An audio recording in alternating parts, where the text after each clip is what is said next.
Hello, I'm Sora Luxon, and this is a reading from the Divine Pymander by Hermes, Mercurius, Trismegistus.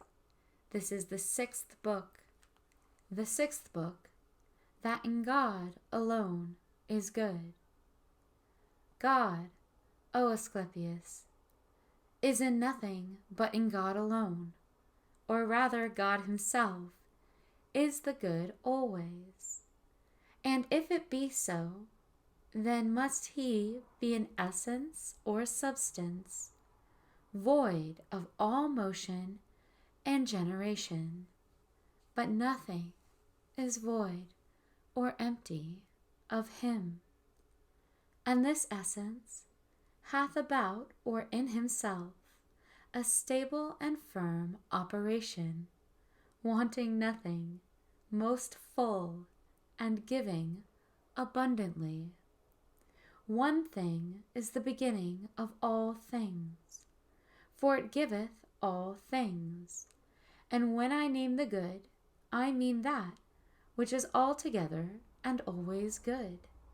This is present to none but God alone, for he wanteth nothing that he should desire to have it, nor can anything be taken from him, the loss whereof may grieve him, for sorrow is a part of evilness. Nothing is stronger than he, that he should be opposed by it, nor nothing equal to him, that he should be in love with it. Nothing unheard of to be angry, with nothing wiser to be envious at. And none of these being in his essence, what remains but only the good? For as in this, being such an essence, there is none of the evils, so in none of the other things shall the good be found. For in other things are all those other things, as well in the small as the great, and as well in the particulars as in this living creature, the greater and mightiest of all. For all things that are made or generated are full of passion, generation itself being a passion. And where passion is, there is not the good. Where the good is, there is no passion. Where it is day, it is not night. Where it is night, it is not day. Wherefore it is impossible that in generation should be the good, but only in that which is not generated or made. Yet as the participation of all things is in the matter bound, so also of that which is good. After this manner is the world good, as it maketh all things, and in the part of making or doing, it is good, but in all other things, not good. For it is passible and movable, and the maker of passible things.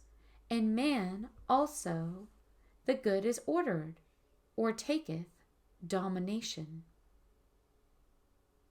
in comparison of that which is evil. For that which is not very evil is here good, and that which is here called good is the least particle, or proportion, of evil. It is impossible, therefore, that the good should be here pure from evil. For here the good groweth evil, and growing evil it doth not still abide good, and not abiding good it becomes evil. Therefore in God alone is the good, or rather God is the good. Therefore, O Asclepius, there is nothing in men, or among men, but the name of good. The thing itself is not, for it is impossible. For a material body receiveth, or comprehendeth, is not as being on every side encompassed and coacted with evils, and labors, and griefs, and desires, and wrath, and deceits, and foolish opinions. And in that which is the worst of all, Asclepius, every one of the four named things is here believed to be the greatest good, especially that supreme mischief, the pleasures of the belly, and the ringleader of all evils. Error is here the absence of the good. And I give thanks unto God that concerning the knowledge of good put this assurance in my mind, that it is impossible it should be in the world. For the world is the fullness of evilness, but God is the fullness of good, or good of God. For the eminencies of all appearing beauty are in the essence more pure and more sincere, and peradventure they are also the essences of it.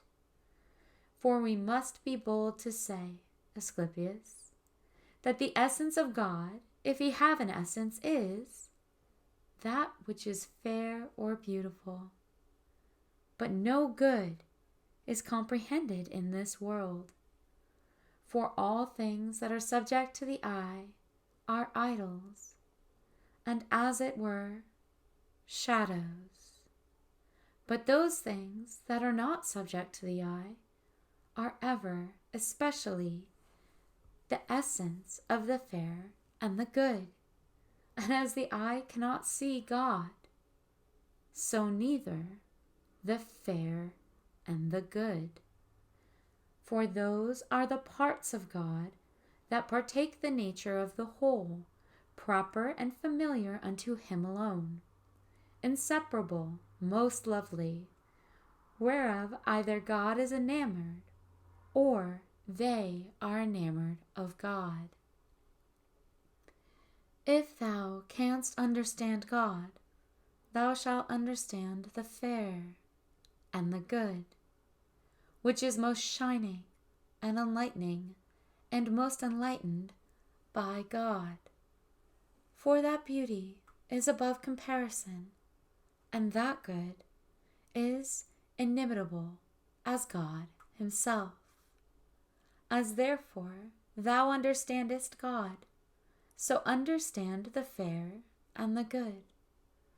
For these are incommunicable to any other living creatures, because they are inseparable from God.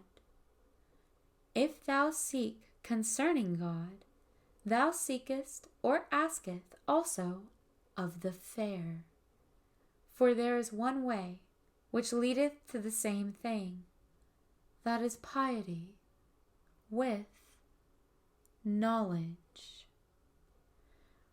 Wherefore they that are ignorant and go not in the way of piety dare call men fair and good, never seeing so much as in a dream what good is, but being enfolded and wrapped upon all evil, and believing that the evil is the good, they by that means both use it insatiable, and are afraid to be deprived of it, and therefore they strive by all possible means that they may not only have it, but also increase it. Such, O Asclepius, are the good and fair things of men, which we can neither love nor hate.